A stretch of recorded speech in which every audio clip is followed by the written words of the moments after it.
Good morning, everyone. Welcome to Toronto Police Headquarters. Today, Chief of Police Myron Demkiw will provide an update on the investigation into the firearm discharge that occurred at the United States Consulate on July 27, 2026. He will be joined by Chief of Detectives, Chief Superintendent Joe Matthews. Following their remarks, they will take questions from the media. Chief.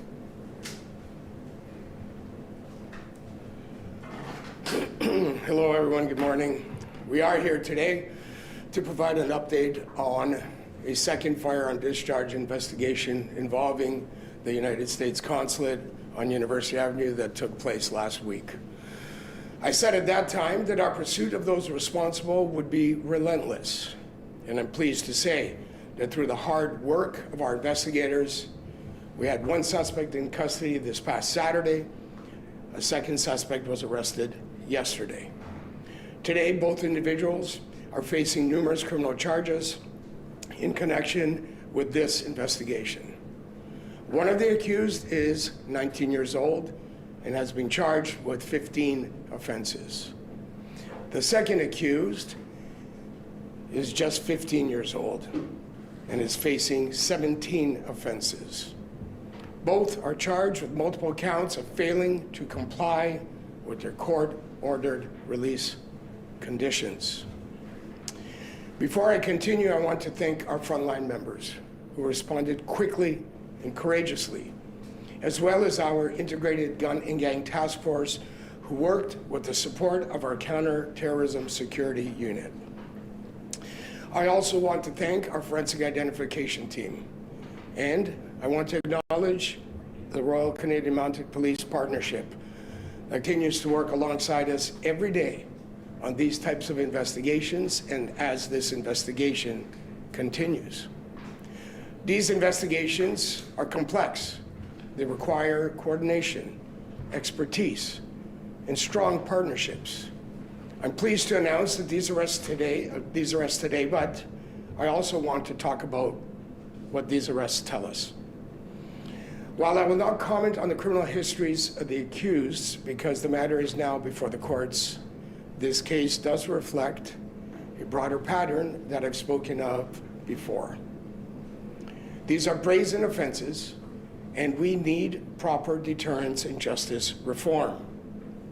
Our data reinforces that reality.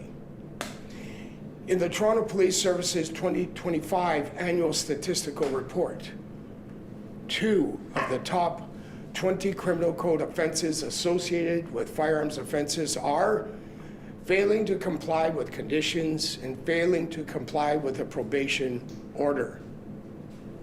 In many of these cases, those conditions include prohibitions on possessing firearms.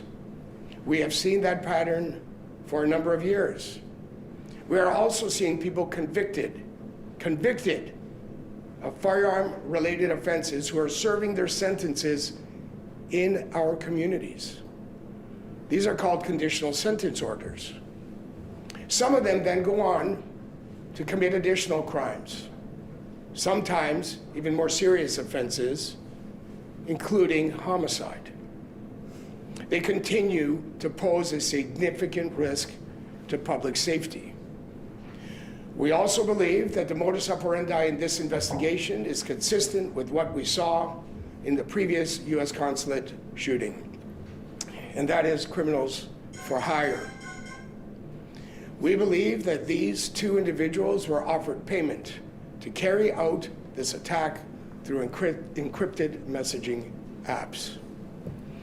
There has been significant public interest and speculation about who is behind these crimes.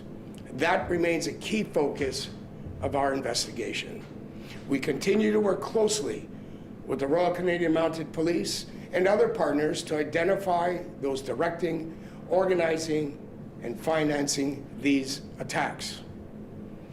What we know is that criminals are exploiting encrypted technology to recruit young people and coordinate serious criminal acts.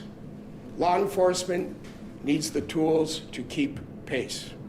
That is why Bill C-22 on lawful access is so very important. If law enforcement does not have the tools needed to prevent violence, that is planned and paid for through encrypted messaging apps, it ultimately is our communities that suffer. As the criminal world evolves, law enforcement and the justice system must evolve with it. I'll now turn it over to the Chief of Detectives, Chief Superintendent Joe Matthews. Thank you, Chief, and good morning. As you know, on Monday, July 27th at approximately 4:45 a.m., another firearm discharge occurred outside the U.S. Consulate located at 360 University Avenue. A white Honda Accord traveling southbound on University Avenue pulled alongside the consulate and a single shot was fired from the vehicle, striking the front of the building. Police vehicles attempted to stop the suspect vehicle and pursued it onto the Don Valley Parkway. The pursuit was discontinued near Don Mills Road in the interest of public safety. The suspect vehicle, which had been reported stolen earlier that day, was later abandoned in the area of Scarborough. Through extensive investigative work, including video canvassing, forensic analysis, and other investigative techniques, officers identified 2 suspects. Our investigation has also determined that 3 days before the consulate shooting, the accused allegedly committed an arson in the area of Caledon. At approximately 9:45 p.m. on July 24th, the 2 accused driving a different stolen vehicle stopped at a gas station in the Kingston Road and McCowan Road area where they filled a red jerry can with gasoline. They then traveled to a residential neighborhood in the Queen Street West and Mississauga Road area of Caledon where they allegedly poured gasoline on a vehicle parked in a driveway and set it on fire. Thankfully, nobody was injured. 2 males, one 19 years old and the other just 15 years old, are now in custody and facing multiple criminal charges.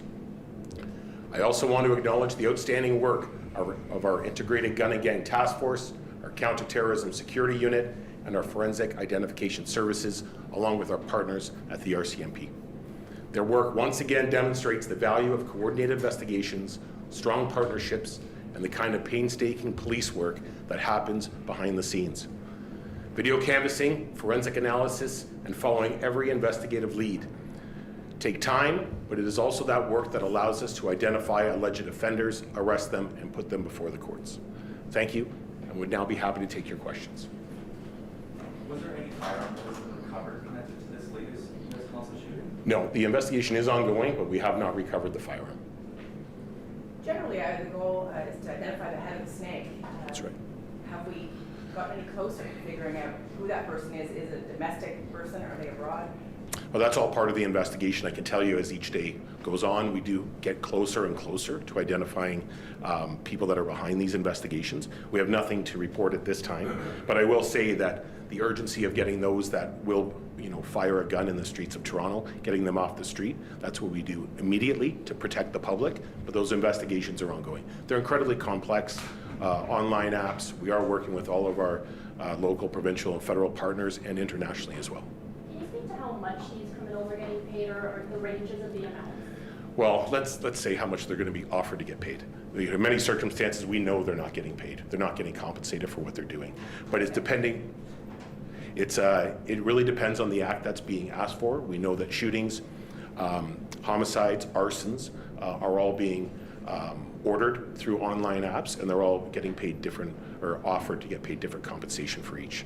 How difficult? Homicides connected to this network? Not to this investigation that we're discussing today, no. Is there any belief that either of the U.S. Consulate shootings is tied to the U.S. case against Mohammed al-Sadi? So I can't speak to that connection at this point, but what I can say is every investigative angle is being looked at. We are working with our American authorities to see if there is anything there. Which American authorities have been involved in this current investigation? So we work through the RCMP with the American counterparts in the States, the FBI, as well as we work very closely with the consulate here in Toronto. Chief Super, do you know how large this network is? Seemingly boys and young men were being recruited into this network as guns for hire. Are we talking hundreds? Are we talking thousands? So in the Toronto area that I'll speak on, I would list it as dozens at the lower level that are actually taking the contracts. And I think as you go up the pyramid, there's fewer and fewer at each level. As we talked about, a short time ago, we kind of look at this scheme as being kind of 3 levels.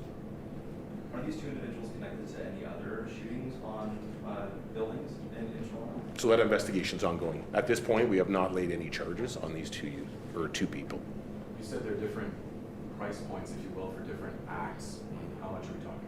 So I'm not going to get into the exact amounts that we have learned have been offered, but what I can say is for what these two people are now facing in potential jail time and how it's going to impact their future, it's not nearly enough.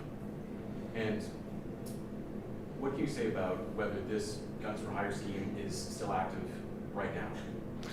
So we have multiple investigations trying to determine each level of these schemes. As far as it being active right now, I can tell you that we have not arrested everybody that's been involved with this. So if that means that it's still active, I guess that means it's still active, but what I can say is it's all under investigation, hoping to get everybody at each level. And that vehicle in Caledon, can you tell us why it was targeted? So that's actually part of the investigation where we've led that investigation with the OPP, and we're trying to determine exactly what it was. It was some type of intimidation. If it was, there's many things that it could be in the criminal code, so we're just not at a point to understand exactly what the motivation was for setting it ablaze. Is there a connection to the firearm discharges at the two Jewish bakeries as well, or do you believe that that's the same modus operandi? So it is the same modus operandi, I will say that, but what I can say is we haven't found a connection to lay a charge at this point. We are working with our counterterrorism security unit to determine if there are linkages between the two incidents, or three incidents, I guess. Have you been able to get into these groups to see for yourself what's being offered and what's being said? By get in, I'm assuming that by reviewing online chats. Yeah, I guess, have you been able to seize a device that still has this chat open? I'm not going to get into actually that part of the investigation, but what I can say is we are looking at every opportunity to exploit these conversations. You talked about, Chief, some of the resources that are being put in. I mean, I imagine for the teams who work on the various intelligence units, there's a lot more work now that they put into this, considering there's encrypted online platforms, and the challenge is infiltrating, to my colleague's point, into those groups. Absolutely, it's incredibly labor intensive. You know, our gun and gang investigators, incredibly talented, had this solved within a week to identify those that committed the offense. Great work, and you know, our intelligence unit is nonstop looking at any device that might be related to these investigations to determine linkages beyond the offenders that were present that night. And I just, before we go there, I do want to add, that really speaks to the law reform we really need to see in this country to give us the tools we need. And we're talking about law reform that would provide judicially scrutinized oversight of everything we would do, the same as in a wiretap or any other significant investigative tool. But we need reform that gives us the ability to deal with the encryptions and the fact that criminal offenders are able to communicate in a way that makes it very, very difficult to penetrate and disrupt that kind of criminal activity. And as I said, the end result is our communities suffer. And you know, when you think about what C-22 is about, it's about giving the police the tools they need with an appropriate level of judicial oversight, so people's concerns, of course, are addressed. But we need the tools to deal with modern digital communication that gangsters are using to facilitate their criminality. Chief, practically, what does that look like? Are you reacting slower because you don't have that access? I'm sorry, I can't hear you. What does that look like practically, having that access? Would it expedite things? Can you talk to us about how it's impacted this investigation? Yeah, of course. I think the main thing it gives us an additional tool in our tool chest when we run up against encryption, that we have the ability to seek judicial authorization to get behind the encryption so that we can understand the evidence that we know exists there. Right now, we don't have that ability readily available to us. Which encrypted app did these suspects allegedly use in this attack? Do you have specifics on the apps? No, we're not prepared to share any of the specifics on apps at this point. One of the accused here is 15 years old. What do you make of that? Sorry. One of the accused here is 15 years old. Well, listen, we've talked about this before. We saw for a number of years a dramatic rise in young offenders being apprehended with illegal firearms in the city, and we've talked about that quite a bit. Now, while that trend has ebbed and flowed and changed a bit this past year, we do see repeatedly young people prepared to pick up firearms and engage in incredibly violent activity. That's a problem. And I've talked about this before. You know, we'll put them before the courts. And our cops are relentless, and they will get them, arrest them, apprehend them, and put them before the courts where they belong. But there's other partners in the system that need to step up and do their job. So the justice system needs to do their part. Other agencies that support young people who find themselves in conflict of the law need to step up and do their job. And we will keep arresting them, but it's high time we stop the revolving door of young people and young adults being engaged in this kind of brazen activity time and time again in our public spaces. We need that cycle to stop. I think you've previously said that Telegram and WhatsApp are among the apps that have been used by these groups. Are those technology companies cooperating in the investigation? I don't think we're going to get into that at the moment, the specifics in that regard. Multiple criminal networks that you're looking at? Yes, there's more than one criminal network that we're aware of that's using this type of modus operandi. Did you super mention that let's call it kids, teenagers, are not being paid nearly enough for the price they're now going to pay with a criminal record? Are we talking hundreds, or are we talking a couple $1,000s? No. Can we We're not doing just specifics. itself and the Consulate, a heavily fortified building, have you determined any kind of a motive why somebody's shooting at a building where they're not going to have much of traffic?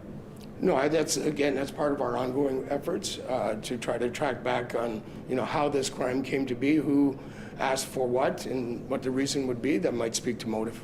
It looks, in the video, to me, it looks like 2 shots were fired. You mentioned there was only 1. Can you talk us through that and why you think there was only 1 shot fired? Or was it there was only 1 shot that hit the building? 1 shot that hit the building. So that part of it's under investigation. We're still looking at a bunch of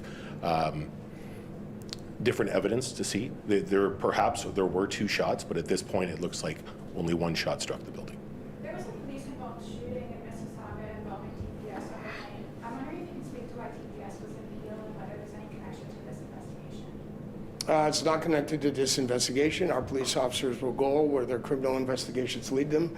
That is an investigation that started in Toronto, concluded in Peel, and the SAUs invoked their mandate. Chief, can you tell us how the officer is? I'm sorry? Can you tell us how the injured officer is doing? The injured officer received some treatment and is doing well. What was the nature of that investigation, Chief? Was it a G&G investigation? Was it a drug squad? I saw a cruiser from 54. It was, all I'll say at this point is an investigation regarding somebody who was armed. Do you believe the use of force was necessary in that? You got to speak up, I'm sorry. Do you believe the use of force was necessary in that investigation? It's an SAU, and I won't be commenting on that. I'll let the Special Investigations Unit do their oversight role. Have charges been laid against the 3 people arrested? There's very much an active investigation on our behalf at the moment as well. Chief, can I ask you about Salsa and St. Clair? It's been almost a month now since that happened. We've got Taste the Danforth happening this weekend. Salsa and St. Clair was a month ago, and we haven't heard an update on that probe. You've got 2 dead, thousands of people who ran for cover. What's the latest in that investigation? Listen, I appreciate the opportunity given that Taste the Danforth is coming. I can tell you that late yesterday evening has been advised there have been arrests made in that investigation. And we'll be here tomorrow with a press conference to provide details, but we have apprehended the persons responsible for that incident. We prepared to say it was gang related. I know last time. I won't be commenting further. I got to give, first of all, a note of gratitude to our homicide team who've been working tirelessly, nonstop around the clock. They are still doing their job at the moment. This is very much breaking as we speak. I'll let them finish their work, and then we'll be back here with the details that are able to be shared and not compromise the investigation. This is the second U.S. Consulate shooting. What's being done to beef up security of the building? Well, obviously we're in touch with Consulate staff who do what they do behind there, and we, as you know, maintain our uniform presence and do other things behind the scenes to keep the area safe. This shooting happened while the uniform presence was at the building. Is anything else being done to strengthen that? Yeah, we're not going to get into specifics. Our uniform presence continues, and we work with the U.S. authorities to make sure that the building's secure.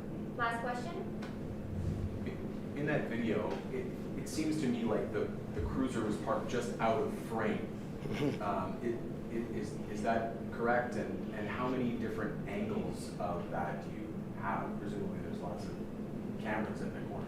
Well, the video, the police car was just out of frame. It was to the right, I believe, of the frame as you're watching it, and I don't know how many other camera angles there were. Multiple camera angles that helped us. Thanks, everyone. Thanks, everybody. Appreciate you. Thank you, and that concludes our conference for today.